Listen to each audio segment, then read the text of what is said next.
اعوذ باللہ من الشیطان الرجیم، بسم اللہ الرحمن الرحیم۔ لاکھوں کروڑوں درود حضور نبی کریم صلی اللہ علیہ وسلم پر اور ان کی آل پر۔ محترم ناظرین، شعبان کا نظر آنے سے پہلے ایک آپ کو وظیفہ بتانے جا رہا ہوں، کیونکہ رجب کے آخری ایام ہیں اور یہ رجب ایسا مہینہ ہے جس مہینے کے اندر میرے اللہ کی خاص رحمتیں اور سلامتی نازل ہوتی ہیں۔ میرے نبی حضرت محمد مصطفیٰ صلی اللہ علیہ وسلم فرماتے ہیں کہ رجب کا مہینہ میرے اللہ کا مہینہ ہے اور شعبان کا مہینہ میرا مہینہ ہے اور رمضان کا مہینہ میری امت کا مہینہ ہے۔ تو اس رجب کے اختتام سے پہلے ایک عمل آپ نے کرنا ہے جو کہ میں آپ کو بتانے والا ہوں۔ ناظرین، جن گھروں کے اندر پیسے کی کمی ہے، اولاد نہیں ہو رہی، بیٹے کی خواہش ہے، بچوں کو تعلیم نہیں دے سکتے پیسے کی کمی کی وجہ سے، اس کے علاوہ بچوں کی صحت کے لیے، بچوں کی پڑھائی کے لیے، بچوں کے رہنے سہنے کے لیے اچھا گھر نہیں ہے، اچھی گاڑی نہیں ہے، تو ان سب معاملات کو درست کرنے کے لیے ایک وظیفہ آپ کو بتانے کے لیے حاضر ہوا ہوں۔ وظیفہ بتانے سے پہلے میں آپ سے ایک التماس کروں گا، جو نئے لوگ ہیں جنہوں نے ابھی تک چینل کو سبسکرائب نہیں کیا، وہ چینل کو سبسکرائب کر لیں اور بیل بٹن کو دبا دیں تاکہ ہر نئی آنے والی ویڈیو کا نوٹیفیکیشن آپ تک بآسانی پہنچتا رہے۔ ناظرین، وظیفہ بتانے سے پہلے ایک بات کا آپ نے ذہن میں رکھنا ہے، خیال رکھنا ہے کہ وظیفہ آپ نے کرنا ہے شعبان کا چاند نظر آنے سے پہلے کسی بھی وقت کر سکتے ہیں، لیکن 3 اوقات کا آپ نے خاص دھیان رکھنا ہے کہ جب سورج نکل رہا ہو اس وقت بھی آپ نے یہ عمل نہیں کرنا، تو جب زوال کا ٹائم ہو، بالکل عین سر کے اوپر سورج ہو، اس وقت بھی آپ نے یہ عمل نہیں کرنا۔ اس کے بعد جب سورج غروب ہو رہا ہو اس وقت بھی آپ نے یہ عمل نہیں کرنا۔ تو ناظرین، آپ نے احتیاط کرنی ہے۔ اس کے بعد جب آپ نے یہ وظیفہ کرنا ہے تو پیاز اور لہسن اور مولی، یہ 3 چیزیں آپ نے استعمال نہیں کرنی، کیونکہ جب یہ بندہ کھاتا ہے، یہ استعمال کرتا ہے، تو اس کے منہ سے ایک عجیب سی مہک آتی ہے، بدبو آتی ہے۔ جب آپ یہ عمل کریں گے تو اس وقت آپ کے پاس فرشتے آئیں گے، تو فرشتوں کو جب کراہت ہوتی ہے تو اس سے پھر وہ وظیفے کی طاقت زائل ہو جاتی ہے، کیونکہ آپ کے وظیفے میں وہ فرشتے بھی شامل ہوتے ہیں، وہ جو آپ دعا مانگتے ہیں، جس مقصد کے لیے آپ دعا مانگتے ہیں، فرشتے اس پر آمین کہتے ہیں۔ تو اس لیے ناظرین، اس چیز کا خاص آپ نے دھیان رکھنا ہے۔ اس کے بعد جب آپ نے یہ وظیفہ شروع کرنا ہے، وظیفہ شروع کرنے سے پہلے 3 چیزیں آپ نے لے لینی ہے۔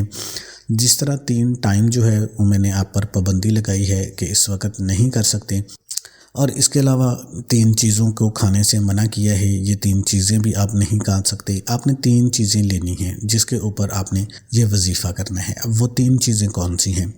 پہلی ہے چینی، اس کے بعد آپ نے سوجی لینی ہے، اور اس کے بعد آپ نے میدا لینا ہے۔ ان 3 چیزوں کو آپ نے برابر لے کر آپس میں ملا لینا ہے۔ کسی بھی دکان سے، آپ کریانے کی دکان سے لے لیں اور اس کو ایک شاپر میں آپ نے ڈال لینا ہے۔ کوئی ضروری نہیں ہے کہ آپ نے 50 کا لینا ہے، 100 کا لینا ہے، جتنی آپ کی توفیق ہو اتنی چیزیں آپ لے سکتے ہیں، چاہے 10 روپے کی تینوں چیزیں لے لیں، 50 کی لے لیں، 80 کی لے لیں، وہ آپ کی مرضی ہے۔ اس کے علاوہ جب ناظرین آپ نے ان کو لے لینا ہے، اس کے بعد آپ نے دایاں ہاتھ جو ہے ان 3 چیزوں کے اوپر آپ نے رکھ دینا ہے۔ جب آپ نے یہ عمل کرنا ہے، باوضو ہو کر کرنا ہے، بے وضو نہیں کرنا۔ وضو اپنے اچھے طریقے سے کرنا ہے، بالکل تسلی کے ساتھ کرنا ہے۔ اس کے بعد آپ نے اس شاپر کے اوپر ہاتھ رکھ کر درود ابراہیمی آپ نے پڑھنا ہے۔ درود ابراہیمی جو نماز کے اندر ہے وہ آپ نے 3 دفعہ پڑھنا ہے، میں پڑھ کر بھی سنا دیتا ہوں۔ اللہم صلی علی محمد وعلی آل محمد کما صلیت علی ابراہیم وعلی آل ابراہیم انک حمید مجید۔ اللہم بارک علی محمد وعلی آل محمد کما بارکت علی ابراہیم وعلی آل ابراہیم انک حمید مجید۔ آپ نے 3 مرتبہ پڑھنا ہے۔ اس کے بعد حضرت یونس علیہ السلام کی دعا، جب وہ مچھلی کے پیٹ میں تھے اس وقت ایک تو دن رات آتا تھا، رات کا بھی اندھیرا تھا، کوئی پتہ نہیں چلتا تھا، مچھلی کے پیٹ کے اندر کا بھی اپنا اندھیرا تھا، اور پانی کی تہوں میں جا کر وہ بیٹھی تھی، وہ بھی اندھیرا تھا۔ ایک بہت بڑا امتحان تھا حضرت یونس علیہ السلام پر، لیکن اس بڑی تکلیف کے اندر، اس ظلمت کے اندھیروں کے اندر اپنے اللہ کو حضرت یونس علیہ السلام نہیں بھولے، تو اللہ تعالیٰ نے ان کے دل کی کیفیت کو سمجھتے ہوئے اللہ تعالیٰ نے یہ کلمات نازل کیے، لا الہ الا انت سبحانک انی کنت من الظالمین۔ ناظرین، یہ اتنے طاقتور کلمات ہیں کہ جب یونس علیہ السلام نے پڑھے تو اللہ نے ان کو ظلمت کے اندھیروں سے آزاد کر دیا۔ تو ناظرین، آپ نے اس کو 29 مرتبہ پڑھنا ہے، 29 مرتبہ 29 مرتبہ آپ نے یہ دعا پڑھنی ہے، جس کو آیت کریمہ بھی بولا جاتا ہے۔ اور اس کے علاوہ 33 مرتبہ آپ نے اللہ کا ایک صفاتی نام ہے یا وہابو، یا وہابو، یہ لفظ یا وہاب ہبہ سے نکلا ہے۔ ہبہ کا کیا معنی ہے، کس کو کہتے ہیں؟ آپ کسی پٹواری کے پاس جائیں تو آپ کو بتائے گا کہ اکثر زمین ہبہ کی جاتی ہے، بغیر کسی لالچ کے، بغیر کسی معاوضے کے کسی کو عطا کرنا، وہ یا وہابو ہے، یعنی کہ کسی بھی غرض کے بغیر، ایسی عطا جس میں کوئی غرض نہیں ہوتی۔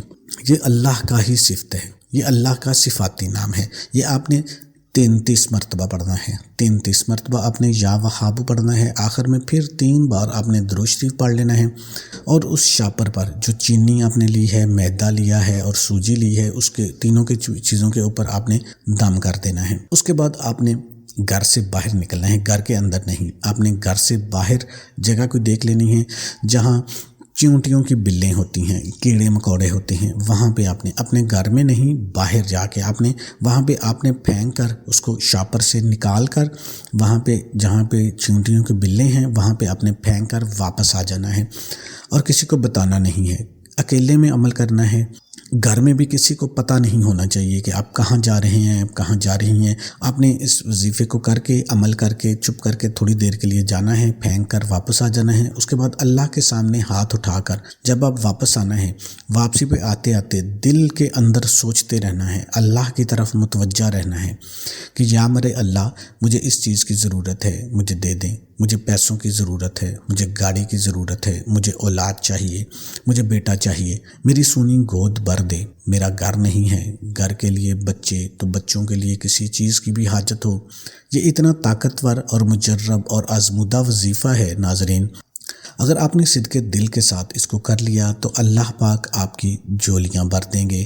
یہ ایسا پاورفل عمل ہے، بات یقین کی ہوتی ہے، یقین کے ساتھ، کامل اعتماد کے ساتھ، اعتقاد کے ساتھ آپ نے اس عمل کو کر لینا ہے۔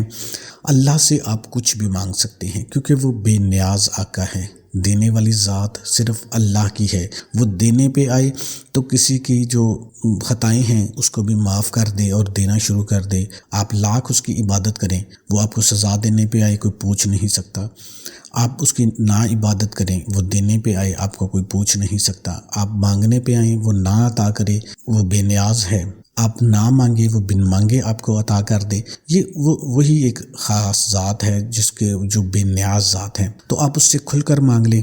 اس کے ساتھ نماز کی پابندی آپ نے لازمی رکھنی ہے، کیونکہ نماز نبی کریم صلی اللہ علیہ وسلم کی آنکھوں کی ٹھنڈک تھی۔ نماز ایک مومن اور کافر کے درمیان جو فرق ہے وہ نماز کا ہے۔ آخرت والے دن سب سے پہلا سوال جو ہے وہ نماز کا ہوگا۔ نماز جس کی اچھی نکل آئی اس کے سارے معاملات اچھے نکل آئیں گے۔ تو اللہ پاک سے دلی دعا ہے کہ آپ کی تمام حاجات کو پورا فرمائے۔ اس کو صدقہ جاریہ سمجھتے ہوئے آپ نے دوستوں کے ساتھ شیئر لازمی کرنا ہے۔ اللہ پاک ہم سب کو عمل کی توفیق عطا فرمائے۔ اللہ پاک سے دلی دعا ہے کہ میرا سنانا اور آپ کا سننا اپنی بارگاہ میں قبول اور منظور فرمائے۔ آمین ثم آمین۔ تمام دوستوں سے گزارش ہے کہ اللہ کے 99 ناموں میں سے ایک نام کمنٹ میں ضرور لکھیں۔